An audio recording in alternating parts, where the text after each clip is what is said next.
영생하시는 하나님 여호와 이름을 불렀으며, 이런 제목으로 창세기 강해를 이어가도록 하겠습니다. 마침내 하나님이 정하신 때에 이삭을 태어나게 하심으로 하나님께서는 아브라함과 맺으신 언약을 성실하게 이루어내고야 마시는 하나님이 되심을 하나님 스스로 드러내신 것을 성경은 보여줍니다.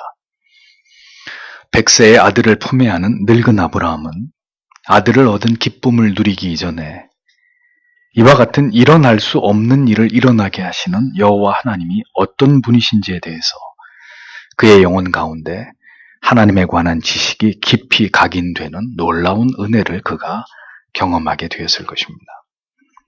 하나님의 열심은 그렇게 믿음이 부족하고 여전히 두려움을 가지고 좀처럼 하나님을 신뢰하지 못하던 아브라함을 믿음의 사람으로 세워가고 계신 것을 성경은 우리에게 상세하게 보여주고 있습니다. 하나님께서는 언제나 우리의 생각 그 너머에서 하나님의 놀라우신 계획과 섭리 속에서 모든 일들을 이루어가고 계시는 분이십니다. 그분의 계획은 신묘막측하고 누구도 감히 예측하거나 예단할 수 없는 놀라운 신비 속에 쌓여 있습니다. 오직 하나님께서만이 하나님의 계획과 뜻대로 우리의 인생과 우리의 모든 상황과 환경을 주관하시고 통치하시고 섭리해 나아가실 분입니다. 위기를 기회로 바꾸시고 의심을 확신으로 변화시키시고 악은 그 악의 기능대로 존재하도록 섭리하셔서 역시 하나님의 뜻을 이루시는 수단으로 사용하기도 하시는, 하나님은 절대로 우리가 이해할 수 있거나 가늠할 수 없는 그런 존재이십니다. 아브라함을 이끌어 가시는 하나님의 모습 속에서도 우리는 하나님의 놀라운 섭리와 능력과 하나님의 계획하심이 어떻게 이루어지고 펼쳐지는지를 주목하게 됩니다. 우리가 이렇게 성경을 입체적으로 하나님의 관점으로 이해하고 성경의 맥을 따라가야 되는 가장 중요한 이유는 하나님께서 어떻게 한 사람의 인생을 견인해 가시는지를 말씀을 통해서 주밀하게 살필 때 오늘 나의 인생 또한 하나님께서 어떻게 인도해 가시고 하나님의 뜻을 향해서 우리를 이끌어 가시는지를 우리가 선명하게 깨달을 수 있기 때문입니다. 그리고 말씀 속에서 그렇게 하나님에 관해서 알고 깨달음으로 우리가 하나님을 경외하고 사랑하고 있다면 우리 또한 우리의 삶을 어떤 자세와 태도로 하나님 앞에서 살아가야 될지를 분명히 결단하고 하나님이 기뻐하시는 올바른 신앙의 삶을 살아가야 될 책임이 우리에게 있다는 사실을 간과해서는 안 될 것입니다. 창세기에 펼쳐지고 있는 성실하신 하나님의 열심에 대해서 혹 잘못 적용하시는 분이 계실까 해서 말씀을 드립니다. 혹시 여러분 중에 하나님이 이렇게 부족하고 실수 연발의 아브라함이라도 아무런 책망이나 징계를 하지 않으시고 그를 이끌어 가시는 것을 보니 혹 오늘 나의 실수와 허물도 그렇게 하나님께서 용인해 주시고 때가 되면 하나님이 다 알아서 아브라함처럼 내 믿음도 자라게 하시겠지라고 느긋하게 마음을 먹고 계시는 분이 계신다면 분명히 말씀드리건대 이 성경의 말씀을 지금 전혀 잘못 적용하고 있다는 것을 아셔야 할 것입니다. 아브라함 때에는 성경이 기록되지 않았고 하나님이 직접 자신을 드러내셔서 하나님께서 택하신 자들에게 믿음을 불어넣어 주시던 시기였습니다. 그러나 지금은 성경을 통해서 하나님께서 어떤 분이시고 어떻게 우리에게 믿음을 주시고 우리의 삶을 인도해 가시는지를 분명하게 드러내셨습니다. 즉 아브라함의 실수를 보면서 너희도 그렇게 실수를 하고 연약함에 빠져도 괜찮다는 의미로 받아들여서는 안 되고 아브라함과 사라의 연약함을 보면서 이러한 인간의 연약과 불순종이 어떤 심각한 악한 결과를 만들어내었는지를 우리는 깨닫고 올바른 믿음의 길로 하나님께 순종하면서 더욱 하나님을 경외하고 사랑하면서 하나님을 신앙할 것을 다짐하고 결심하도록 성경은 우리에게 교훈하고 있다는 사실을 기억해야 합니다. 아브라함은 하나님께서 어떤 분이신지를 알지 못했던 사람입니다.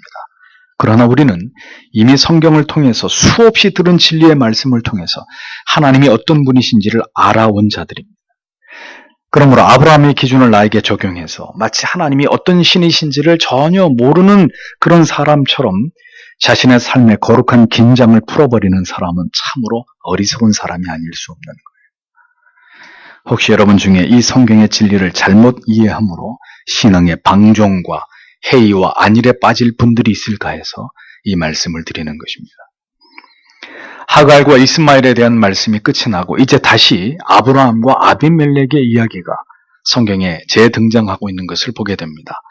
다음 장에는 이제 그 유명한 아브라함이 모리아 땅의 한 산에서 아들 이삭을 하나님께 바치는 장면이 기록되어 있는데 그 사이에 왜 이 말씀이 자리 잡고 있는 것인지 오늘의 말씀 속에서 하나님께서 이 성경의 본문을 통해서 우리에게 무엇을 깨닫게 하려고 하시는지를 깊이 생각해 보기를 원합니다.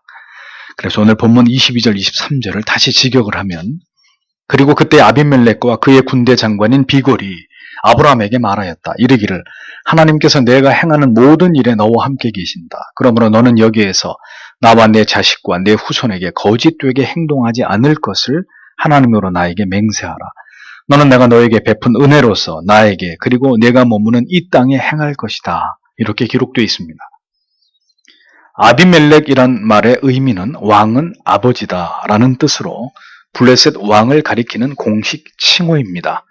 이것은 흡사 애굽 왕을 파라오라고 부르는 것과 동일한 것이죠. 사람 이름이 아닙니다. 블레셋의 왕을 아비멜렉이라고 불렀다는 거죠. 비골, 원문의 피골 역시 블레셋의 군대 장관을 가리키는 공식 호칭을 뜻합니다. 그런데 아비멜렉과 그의 나라의 군대 장관이 아브라함을 찾아온 이유가 무엇 때문이었습니까? 그 이유는 놀랍게도 아브라함과 평화 협정을 맺기 위해서였습니다. 아비멜렉은 불과 얼마 전 아브라함의 아내인 사라를 자기의 아내로 삼기 위해서 데려간 막강한 힘을 가진 블레셋 그랄 지역의 우두머리였습니다. 그런 그가 이번에는 자신의 나라의 군대 장관까지 대동하고 와서 화친을 청하고 있습니다. 아비멜렉은 먼저 아브라함에게 인사를 하면서 그대가 무슨 일을 하든지 그대의 하나님이 그대와 함께하기를 원한다. 하나님이 그대와 함께하신다. 이렇게 말합니다. 자, 이런 일은 보편적으로 일어날 수 있는 일이 결코 아닙니다. 아비멜렉의 땅에 들어와서 사는 아브라함이 아비멜렉에게 찾아가서 굽신거리고 머리를 조아리면서 평화 조약을 체결한 이것이 어떻게 보면 수위에 합당한 일인데 그런데 지금의 상황은 정반대의 모습을 보여주고 있습니다. 아비멜렉으로 하여금 이렇게 하나님과 또 하나님의 선지자 아브라함을 두려워하게 하신 이가 누구입니까? 아브라함인가요? 결코 그렇지 않습니다. 만군의 여호와 하나님께서 아비멜렉으로 하여금 여호와 하나님이 어떤 분이신지를 알게 하시고 뿐만 아니라 이 지역으로 내려온 아브라함조차도 결코 그가 건드릴 수 없고 건드려서도 안 되는 하나님의 선지자로 인식하도록 하나님이 아비멜렉의 뇌리에 그것을 각인시켜 버리신 것. 아비멜렉은 하나님을 두려워할 뿐 아니라 하나님께서 나의 선지자라고 소개하신 아브라함에게도 그는 지금 저 자세를 취하고 있는 것을 보여줍니다.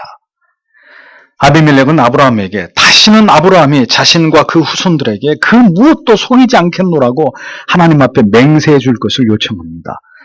그는 사라의 일로 아직도 두려움을 가지고 있었던 것이죠. 더 이상 어떤 거짓말도 우리에게 하지 말아달라고 이야기하고 있었다는 겁니다. 그리고 자신이 아브라함에게 은혜를 베풀어 준 것처럼 아브라함도 이곳에서 살아가면서 자신에게 은혜를 베풀어 줄 것을 요구하고 있는 것을 보게 됩니다. 아비멜렉이 왜 아브라함에게 먼저 찾아와서 이렇게 평화 협정을 맺고자 한 것일까요? 왜 이런 일이 일어나게 된 것일까요? 아브라함이 그렇게 두려운 존재입니까? 그가 막강한 군사를 이끌고 지금 블레셋에 쳐들어온 그런 상황입니까?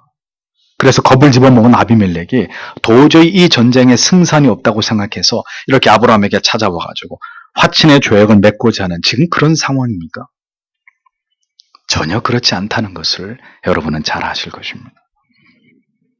아비멜렉은 아브라함과 사라의 사건을 통해서 전능하신 여호와 하나님의 그분의 존재를 알게 되었습니다. 여호와 하나님은 자신들이 믿는 바다의 신 다곤과는 비교가 되지 않는 신이라는 것을 그는 분명하게 깨달은 것입니다. 그리고 그 강력한 여호와라고 하는 신이 어디를 가든지 당신의 선지자 아브라함을 지키고 그를 위해 싸우신다는 것을 알았기 때문에 아비멜렉은 이같이 자신이 약자가 되어서 아브라함과 사이좋게 평화롭게 지내자고 이렇게 제안까지 하게 되는 이런 입장에 처하게 된 것을 우리는 분명하게 이해할 필요가 있다는 것이죠. 아브라함에 대한 아비멜렉의 두려움이 얼마나 컸는지를 보십시오. 아브라함은 이 평화의 조약을 자신뿐만이 아니라 자기의 아들 그리고 그 후손들에게까지 다 해당이 되도록 그렇게 맹세하라고 요구하고 있었습니다. 여호와 하나님께서 함께 하시고 지켜주시는 자 아브라함처럼 세상이 우리를 하나님의 사람들 그리스도인들을 그렇게 인식하게만 된다면 얼마나 좋겠습니까? 그럼 우리가 무엇을 두려워하고 무엇을 염려하겠습니까? 자신의 목숨을 잃을까 또다시 아내를 누이라 속이면서 조심스럽게 들어온 블레셋 땅이었습니다. 그런데 그 땅에서 아브라함은 지금 그 나라의 왕과 군대 장관이 스스로 찾아와서 평화 조약을 맺어달라는 제의를 받고 있습니다. 하나님께서 함께 하시는, 하나님께서 동행하시는 하나님의 백성들이 적어도 이 세상에서 이렇게 인정을 받고 대우를 받으면서 두려움의 대상이 되었던 때가 있었다고 성경은 이야기합니다. 그것이 진정한 신자의 위엄이라는 거죠. 저 사람은 그가 믿는 신이 지켜주는 사람이야. 오늘 우리 가운데 우리 주변의 사람들에게 그렇게 인식을 받고 계신 분이 계십니까? 내가 믿는 하나님의 위엄과 영광으로 인해서 세상이 두려워할 수도 있는, 세상에 결코 함부로 할 수 없는 그런 위엄과 권위를 오늘을 살아가는 우리에게도 허락해 주시기를 우리는 하나님 앞에 기도해야 되지 않을까요? 물론 안타까운 것은 우리의 시대는 교회와 성도의 타락으로 그런 위엄과 권위를 드러내기 참으로 어려운 때이기는 합니다. 그러나 우리는 아브라함이 누렸던 하나님께서 그에게 주셨던 그 영광과 위엄을 기억하는 사람들이 되어야 합니다. 만약에 하나님께서 함께 하시는 사람들이 세상으로부터 철저하게 무시를 당하고 업신여김을 받으면서 아무런 존재감 없이 그렇게 살아가야 되는 것이 하나님의 뜻이라면 우리는 마땅히 그와 같은 삶을 살아갈 수밖에 없지만 반대로 아브라함처럼 다른 이방인의 나라에 들어왔어도 결코 무시당하지 않고 오히려 인정을 받고 뭔가 할 수 없는 두려움의 대상이 되게 하심이 하나님의 뜻이라면 우리는 아브라함처럼 당당하게 하나님께서 우리와 함께 하심을 믿고 우리가 어디를 가든지 사자처럼 담대한 자들이 될 수 있는 믿음이 우리에게 있어야 할 것이라는 겁니다. 이번에도 아브라함은 아비멜렉과 비글로부터 이렇게 높임을 받을 아무런 일도 그는 하지 않았습니다. 하나님께서 아비멜렉의 마음을 움직여서 아브라함과 화침하도록 역사하시는 것일 뿐입니다. 하나님이 그렇게 하시는 것입니다. 하나님의 뜻 가운데서 그렇게 우리를 낮추시기도 하시고 우리를 높이시기도 하시는 것이라는 거죠. 하나님께서는 당신의 종 아브라함이 그렇게 아비멜렉의 땅에서 평안히 거할 수 있도록 섭리하시고 역사하셨습니다. 그는 택자의 계보를 이 땅에 세워가야 될 믿음의 조상이었기 때문이죠. 하나님이 함께 하실 때, 하나님이 우리와 동행하실 때 그 호전적이고 막강한 이방의 나라의 왕도 친구가 되게 하듯이 하나님께서 함께 하심으로 우리를 도우실 때 우리는 어느 곳에서든 그 하나님을 의지하면서 당당하게 살아가고 존재할 수 있다는 사실을 신자는 기억해야 할 것입니다. 그런 하나님의 도우심과 역사가 오늘도 우리와 함께 하심을 믿는 신자들이 되어야 하는 것이죠. 아브라함이 블레셋의 아비멜렉과 비골 앞에서 얼마나 담대하고 당당하게 변모되었는지는 그 다음 절의 한 사건이 우리에게 그것을 잘 설명해주고 있습니다. 24절, 25절을 보십시오. 그때 아브라함이 말하였다. 내가 맹세할 것이다. 그리고 아브라함이 아비멜렉의 종들이 급히 채워간 우물에 대하여 아비멜렉을 책망하였다. 이렇게 기록하고 있습니다. 자, 눈을 부비고 다시 보십시오. 지금 누가 누구를 책망했다고 성경이 기록되어 있습니까? 블레셋 왕 아비멜렉이 그 땅에 들어온 아브라함을 책망한 것이 아니라 그 땅의 객인 아브라함이 그 땅의 주인인 아비멜렉을 책망했다고 성경은 기록하고 있습니다.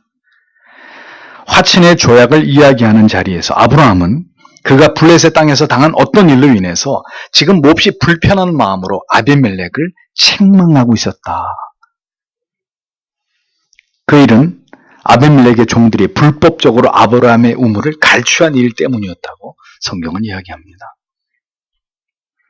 아비멜렉의 영토 안에 살고 있는 이방인 아브라함에게 텃세를 부리면서 아마도 아무것도 모르는 아비멜렉의 종들이 이 같은 피해를 아브라함에게 입혔던 것으로 보입니다. 유목 생활을 하면서 많은 가축을 기르는 팔레스타인 지방에서 우물이라고 하는 것은 절대적으로 필요한 재산이었고, 우물을 소유하고 있는 개수는 부자의 척도를 가늠하는 중요한 기준이 되기도 했습니다. 그런데 아브라함은 평화협정을 맺는 자리에서 이 문제를 짚고 넘어가고 있었습니다. 당신의 종이 내 우물을 빼앗아갔다. 이 문제를 어떻게 할 것이냐. 아브라함은 어처구니 없게도 이 문제를 가지고 지금 블레셋의 최고 권력자를 책망하고 있었다고 성경은 이야기합니다. 여러분은 이 그림이 잘 수긍이 되십니까? 본문에 나타나고 있는 아브라함의 모습은 창세기 20장에서의 그의 모습과 극명한 대조를 이루고 있습니다. 그는 아비멜렉과의 첫 만남에서 그 지역에 잠시 우거하는 식객이었을 뿐입니다. 뿐만 아니라 아브라함은 자기의 아내를 이용해서 생명을 부지하려고 했던 매우 비겁한 겁쟁이로 묘사되었던 그런 인물입니다. 그러나 지금은 정반대의 상황이 되었습니다. 갑과 을이 뒤바뀐 상황이 되었습니다. 이제는 모든 주도권이 아브라함에게 넘어갔고 아비멜렉이 부탁을 해야 하고 쩔쩔매면서 책망을 들어야 되는 입장이 되어버렸습니다. 아브라함은 무엇을 믿고 이렇게 담대하고 용감해졌을까요? 100세의 아들 이삭을 보게 된 이후에 아브라함의 신앙에는 중대한 전환이 이루어졌음을 우리는 짐작해야 됩니다. 그는 더 이상 아비멜렉이 처음 만났을 때 그 아브라함이 아니었던 것이죠. 하나님을 경험하면 경험할수록 하나님의 사람들은 점점 더 담대해지는 것입니다. 하나님에 대한 두려움이 세상에 대한 두려움을 완전히 장악해버리는 놀라운 변화가 일어나게 되는 것이라는 거죠. 아브라함의 마음속에 더 이상의 두려움은 찾아보기 어려웠습니다. 100세에 약속하신 대로 자신에게 아들을 허락하신 하나님. 그는 약속을 지키심에 있어서 이렇게 분명하시고 정확하시고 성실하신 그 하나님을 경험하고 난 이후에, 그렇게 약속의 아들 이삭을 얻고 난 이후에 이제 아브라함은 하나님 외에는 그 누구도 두려워하지 않는 사람으로 탈바꿈되고 있었다는 이야기입니다. 그는 이제 자신의 아내를 루이라 속이면서 아내를 내어주었던 아브라함이 아니라 블레셋의 왕에게 그대의 종들이 내 우물을 갈취해갔다고 책망을 하고 있는 담대한 사람으로 변모된 것을 성경은 분명하게 보여주고 있습니다. 그렇게 하나님이 그를 바꾸어 놓은 것을 성경이 말씀하고 있는 것이죠. 하나님의 능력이, 그 하나님의 함께하심에 대한 믿음이 우리에게 이 같은 담대함을 주는 것입니다. 하나님이 함께하시고 나를 도우시고 그분이 나를 지키시고 인도하신다는, 그리고 반드시 약속하신 언약을 지켜내시고야 만다는 그 믿음이 이제 아브라함으로 하여금 블레셋의 왕이나 군대 장관 앞에서도 전혀 주눅이 들거나 위축됨이 없이 당당하게 그가 할 말을 하게 하는 그런 담대함과 용기를 주었다는 이야기입니다. 하나님께서 이같이 우리와 함께 하심을 믿게 되는 놀라운 역사와 사건이 여러분의 생애 가운데서도 경험되시기를 축복합니다. 그리고 아브라함처럼 더 이상 세상에 비굴하거나 세상을 두려워하지 않는 믿음의 사람들이 되시기를 기도하십시오. 26절에 아브라함의 책망을 듣는 아비멜렉의 궁색한 변명을 들어보십시오. 그때 아비멜렉이 말하였다. 누가 이 일을 행하였는지 나는 알지 못한다. 또한 너는 나에게 말한 바가 없었다. 또 나는 오늘까지 들은 적이 없다. 이렇게 기록되어 있습니다. 왕은 변명을 하거나 해명을 하는 사람이 아닙니다. 최고 권력자에게 그런 일은 있을 수 없는 일입니다. 그런 아비멜렉이 블레셋의 왕이 지금 자기 땅에 들어와 사는 이 이방인에게 뭘 하고 있죠? 변명을 하고 있습니다. 자기는 모르는 일이라는 거예요. 그들은 지금까지 나에게 그런 말을 한 적이 없지 않았냐고 매우 당황하면서 아비멜렉은 그렇게 말하고 있습니다. 남의 나라 영토에 들어와서 왜 내 우물을 빼앗아 갔냐고 따지는 아브라함이나 그 나라의 왕이면서도 내가 안 그랬다고 난 모른다고 부인하는 왕이나 어떻게 보면 코미디 같은 일이 벌어지고 있는 거예요. 이만하면 하나님께서 얼마나 아브라함을 높여주셨고 아비멜렉에게 그 앞에서 꼼짝도 할 수 없게 하셨는지를 우리는 충분히 짐작하고도 남음이 있을 것입니다. 이 모두가 위대한 구속의 역사를 하나님의 택자들을 통해서 이 땅 가운데 펼쳐가고자 하시는 하나님께서 행하시는 위대한 일들이라는 것을 우리는 잊지 말아야 하는 것입니다. 그런데 이렇게 왕을 책망하면서 아비멜렉을 몰아세우던 아브라함은 돌연 양과 소를 아비멜렉에게 주고 있는 장면이 이어서 기록되어 있습니다. 27절에서 30절을 보십시오. 그때 아브라함이 양과 소를 취하였다. 그리고 그가 아비멜렉에게 주었다. 그리고 그들 두 사람이 언약을 맺었다. 그리고 아브라함이 암양 새끼 7을 따로 놓았다. 그때 아비멜렉이 아브라함에게 말하였다.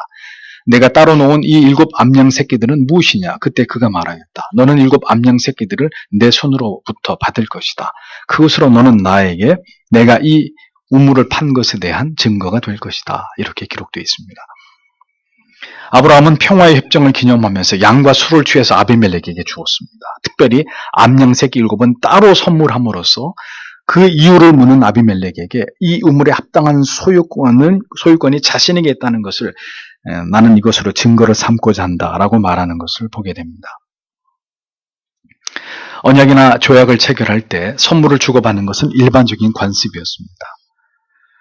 아비멜렉의 종들이 우물을 갈취한 것을 가지고 아비멜렉을 책망하던 아브라함은 태도를 바꾸어서 이제 그런 일이 있었다 할지라도 당신과 맺은 평화의 약조는 견고하게 지켜질 것이라는 그런 의미로 양과 소를 취해서 아비멜렉에게 줌으로써 합당한 우물의 소유권에 대한 증거를 얻고 원만하게 이 문제를 이렇게 해결하려고 하는 아브라함의 겸손과 성숙한 모습을 우리는 보게 됩니다.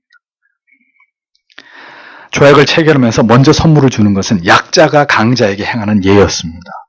아브라함은 이렇게 다시 아비멜렉 앞에서 자기를 낮추면서 굳이 지불하지 않아도 될 우물의 대가를 지불하면서 아비멜렉과 진지하게 평화의 관계를 유지하고자 하는 자기의 마음을 표현하고 있는 것을 보게 되죠.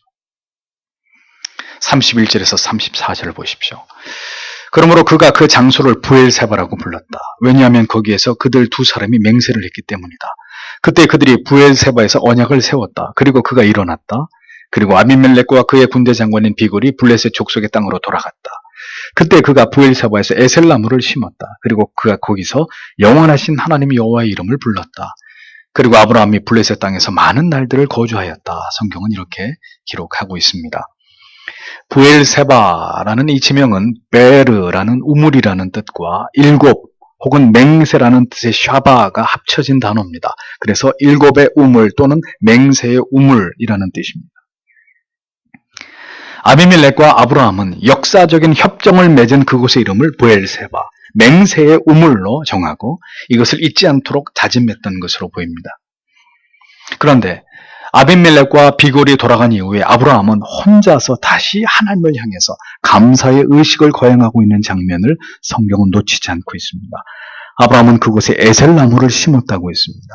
에셀나무는 사막의 언덕이나 혹은 늪 혹은 강변지대에서 자라는 매우 단단하고 수명이 긴 그 지역에서 흔히 볼 수 있는 그런 나무였습니다.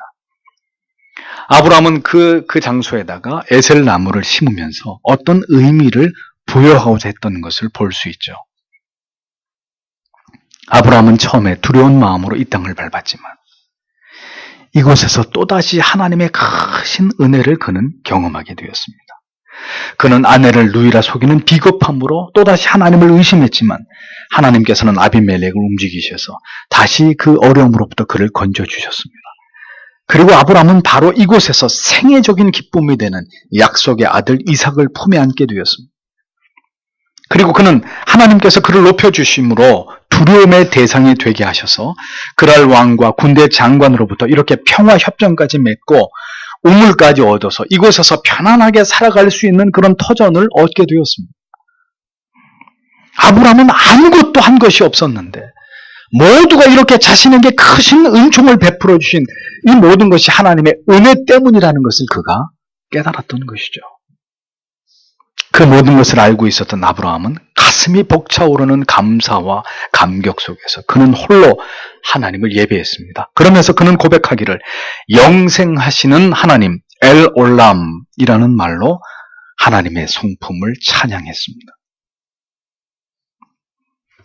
아브라함은 또다시 하나님에 대한 지식의 장이 확대되는 경험을 하고 있었던 것이죠. 이는 아브라함의 하나님에 대한 인식의 또 다른 지평이 열리는 것을 의미하는 것이었습니다. 아브라함은 하나님을 경험하면 경험할수록 하나님에 대한 이름을 바꾸어 부르면서 그가 만난 하나님의 성품과 속성을 찬양하고 있었습니다. 창세기 14장 22절에는 지극히 높으신 하나님 엘 엘레온이라고 하나님을 고백했고, 창세기 17장 1절에서는 전능하신 하나님 엘 샤다이라고 하나님을 이해했습니다. 이제 아비멜렉과 조약을 체결한 이후에 자기 백성을 영원부터 영원까지 돌보시고 지키시는 하나님이시라는 것을 깨달으면서 그는 영생하시는 하나님 엘 올람이라고 하나님을 고백하고 있습니다. 다음 장에서 그는 또 다른 하나님의 이름을 부르는 장면이 기록되어 있습니다.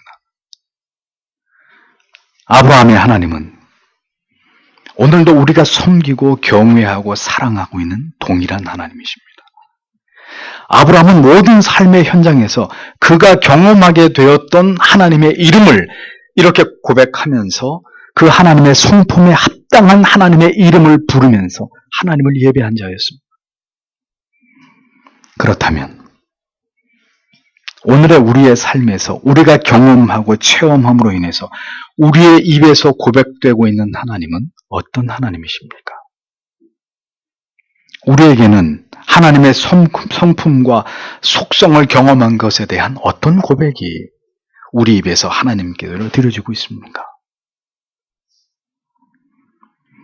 아브라함은 하나님을 경험할수록 하나님에 대한 지식이 증가했습니다.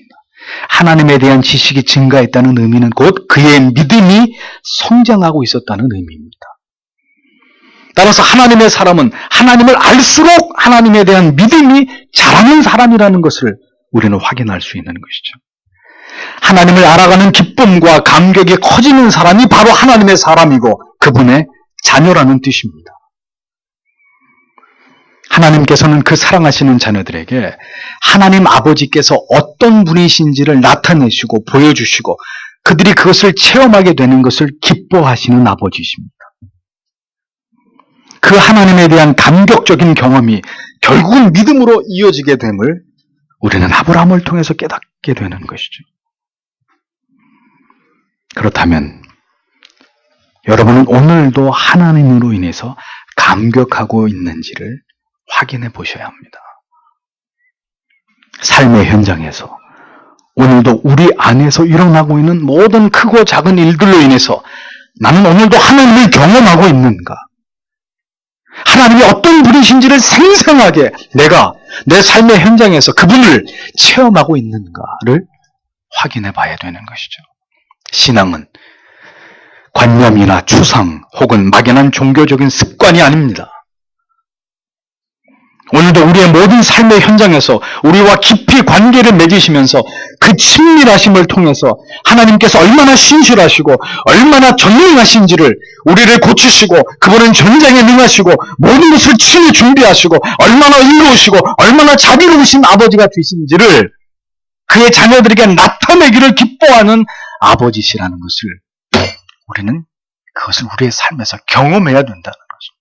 그리고 그것을 경험할 때마다 하나님을 예배할 동기와 이유를 찾으면서 그것으로 인하여 하나님을 예배하려고 하는 하나님의 사람들이 되어야 한다는 것.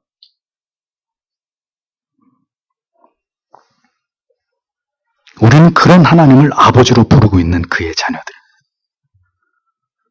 오늘도 우리는 그 아버지를 간절히 알기를 원하고 있는지를 진지하게 돌아볼 필요가 있습니다. 저의 육신의 아버지는 작년 여름에 여러분이 아시는 대로 하나님의 부르심을 받으셨습니다. 아버지가 돌아가시고 제일 마음이 아팠던 것은 아버지와 더 친밀하게 지내지 못한 것 때문이었습니다. 몸이 불편하실 때 한 번이라도 더 손을 찾아가서 잡아드리고 아버지에게 한 번이라도 더 사랑한다고 말씀드리지 못한 것이, 아버지를 모시고 어디 좋은 곳으로 한번 여행 다녀오지 못한 것이 가장 큰 아픔과 후회가 되었습니다. 아버지께서도 아마 아들과 그런 시간을 갖기를 많이 원하셨겠지만 저희 아버지는 그것을 한 번도 아들인 저에게 내색하지 않으셨습니다. 목사이셨던 아버지께서 목사인 아들의 형편을 너무 잘 아셔서 그렇게 해도 아들에게 부담이 되는 어떤 요구나 아무런 부탁 없이 그렇게 사시다가 하루아침에 떠나시는 것이 참으로 마음이 아팠습니다. 하나님께서도 언제나 우리에게 아무런 말씀을 하시지 않습니다. 아마도 우리의 하나님 아버지께서도 우리가 더욱 하나님 아버지에 대해서 알기를 원하고 더 하나님께 가까이 다가오기를 원하시지만 우리는 여전히 그렇게 하나님을 가까이 하지 않고 하나님의 성품과 속성을 깊이 알고 경험하는 것을 그다지 기뻐하지 않으면서 그렇게 아무런 불편 없이 우리가 그렇게 살아가고 있는 것은 아닌지를 생각해 볼 필요가 있습니다. 조금 더 나를 알기를 원치 않겠니? 나와 조금 더 많은 시간을 함께하지 않겠니?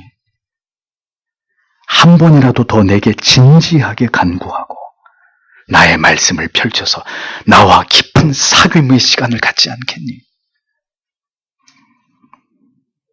하나님께서는 그 풍성하신 사랑과 그리고 넘치시는 그 하나님의 성품으로 오늘도 우리를 향하고 계시지만 평생의 삶 속에서 우리는 하나님에 대해서 지극히 일부분만을 알고 살아가다가 죽음을 맞이하게 되는 것이 아닌가 우리는 생각하게 됩니다. 하나님은 그렇게 아브라함을 붙들어 오시면서 하나님 자신을 계속 그에게 계시하셨습니다. 그리고 그렇게 아브라함이 경험하게 된 하나님은 고스란히 아브라함에게 견고한 믿음이 되고 있었습니다. 능력이 되어지고 있었습니다. 그 하나님의 사랑과 은총이, 그 오랜 기다리심과 약속을 지켜주시는 하나님의 은혜가 이제 다음 장에서 서술하고 있는 100세에 얻은 아들 이삭을 하나님께 드리는 아브라함의 믿음으로 활짝 만개하고 있음을, 성경은 이 기가 막힌 흐름 속에서 아브라함의 믿음의 이 놀라운 클라이막스를 우리에게 보여주고 있는 것이라는 거죠. 오직 한 번뿐인 우리의 인생은 우리가 살아계신 하나님을 경험할 수 있는 다시 돌아오지 않을 기회와 시간들로 오늘도 우리에게 제공되고 있습니다. 그런데도 가장 모순된 것은 우리는 바쁘고 피곤하다는 핑계로 좀 더 쉬고 좀 더 즐기고 좀 더 돈을 벌고 좀 더 공부를 해야 된다는 핑계로 그 하나님을 경험하기 위해서 우리에게 주신 이 황금 같은 시간들을 다 흘려보내고 있는 것은 아닌가. 우리에게는 그런 성찰이 있어야 된다는 겁니다. 그래서 한평생을 교회를 다니고 예수를 믿었어도 하나님에 대한 그 하나님을 아는 영혼의 진실된 고백 한마디를 남기지 못하는 초라한 삶으로 죽음을 맞이하게 되는 것이, 그런 일이 만약에 우리에게 찾아오게 된다면 우리는 과연 신자로서 우리 인생을 하나님 앞에서 올바로 산 것이라고 말할 수 있겠는지를 생각해 봐야 되는 것입니다. 삶의 모든 여정과 환경 속에서 하나님의 도우심을 극적으로 경험할 수 있는 그 많은 기회들을 모두 다 놓쳐버려요. 오직 바쁘고 분주하고 피곤하다는 이유만으로 이 육신을 위해서 살아온 모든 날들에 대해서 여러분은 마지막 날에 후회하지 않을 자신이 있으십니까?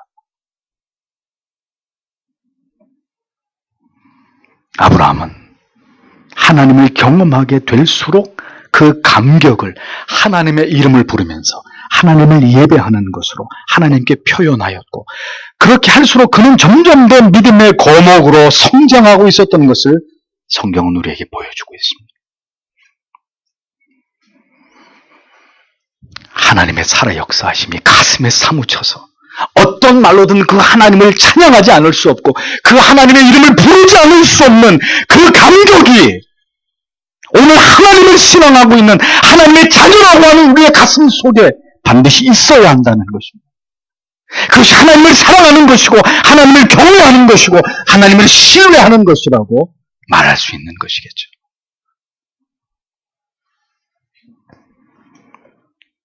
하나님을 경험하는 일보다 우리 인생에서 더 중요한 일이 대체 무엇이란 말입니까? 아브라함처럼 우리를 위해 일하시고 언약을 성실하게 이루어 가시면서 그 사랑하는 자녀들을 영원토록 지키시는 바로 그 아버지 하나님을 우리의 삶의 현장에서 경험하는 일보다 우리에게 더 시급한 일이 어디에 있다는 말입니까? 영혼에 새겨진 하나님에 대한 체험적 고백과 그로 인한 부인할 수 없는 믿음이 있어야 어떤 날이 우리에게 도래하더라도 그 믿음을 지킬 수 있을 것이 아닙니까? 아들을 바치라고 하시는 하나님의 명령 앞에서도 당당히 순종할 수 있는 그 순종함이 우리 안에도 생겨날 것이 아닙니까? 우리는 오늘 과연 하나님을 올바로 알아가고 참되게 신앙하고 있는 삶을 살아가고 있는 것인지를 반드시 돌아보셔야 합니다. 과연 성경이 우리에게 말씀하고 있는 그 믿음이 지금의 우리의 모습인지 그렇지 않은지를 오늘도 이 말씀의 거울 앞에 비추어 보면서 진실된 고백적인 믿음으로, 체험적인 믿음으로 우리의 하나님 아버지를 경험하고 그로 인해서 우리의 믿음이 더욱 성장하고 성숙해 나아가기를 오늘도 이 어두워져가는 세상의 한 구석에서 우리는 하나님께 간절히 기도해야 되리라고 생각되어집니다. 오늘도 이 성경 말씀을 통해서 우리에게 주시는 이 진리를 우리의 신비에 깊이 새기면서 다 함께 기도하기 원합니다.